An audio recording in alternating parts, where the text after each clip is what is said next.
بیری کی بات چلی تو ایک بات بتاتا چلوں. جن لوگوں کا جنات سے تعلق ہے میں نے ان سے یہ بات سنی ہے، بیری کے درخت پہ ہمیشہ جنات ہوتے ہیں لیکن نیک جنات ہوتے ہیں. کبھی بھی بیری کے درخت پہ جنات نہ ہو یہ ہو نہیں سکتا، اور بدکار ہو یہ بھی نہیں ہو سکتا.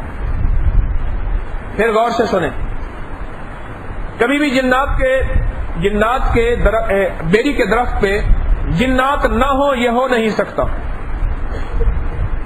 اور بیری کے درخت پہ بدکار جنات ہو یہ بھی نہیں ہو سکتا. بیری کے پتوں سے میت کو نہلانا، بیری کے پتوں کے ساتھ ذریعے سحر اور جادو کا توڑ کرنا، اس کے میں نے آپ کو طریقے کئی بار بتائے ہیں، وہ عمل پھر بتائے دیتا ہوں. 40 بیری کے پتے لیں، بیری کی بات کری تو اس کا بھی عمل سنتے چلیں، عمل دہرا رہا ہوں. 40 بیری کے پتے لیں، ہر پتے اچھا بیری کے ذریعے جادو کا علاج حدیث سے ثابت ہے، بیری کے ذریعے جادو کا علاج حدیث سے ثابت ہے، جنات سحر نظر بد کا علاج حدیث مبارکہ سے ثابت ہے. 40 بیری کے پتے لیں، ہر پتے پہ 3 بار 7 بار یا 11 بار آیت کریمہ اور کلمہ پڑھیں.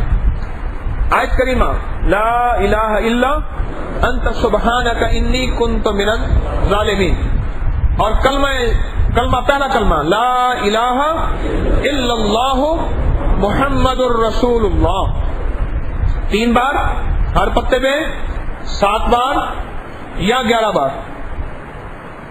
سہولت پیکج بھی ہے اور مکمل پیکج بھی ہے.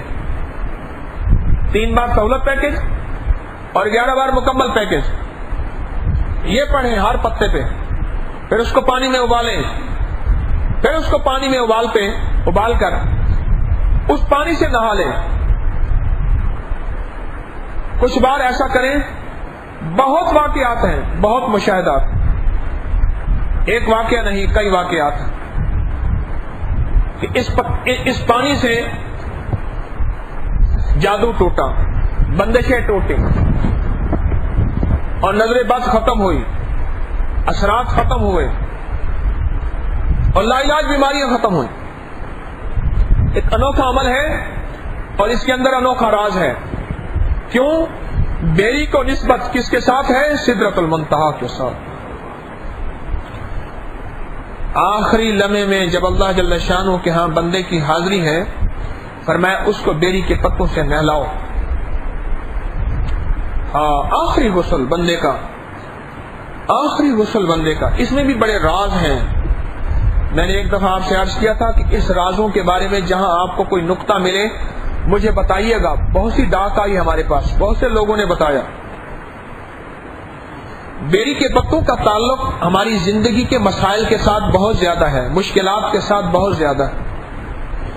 اور زندگی کے مسائل مشکلات میں نظر بد، حسد، جادو، ان چیزوں کے ساتھ بہت زیادہ ہے بیری کے پتوں کا تعلق.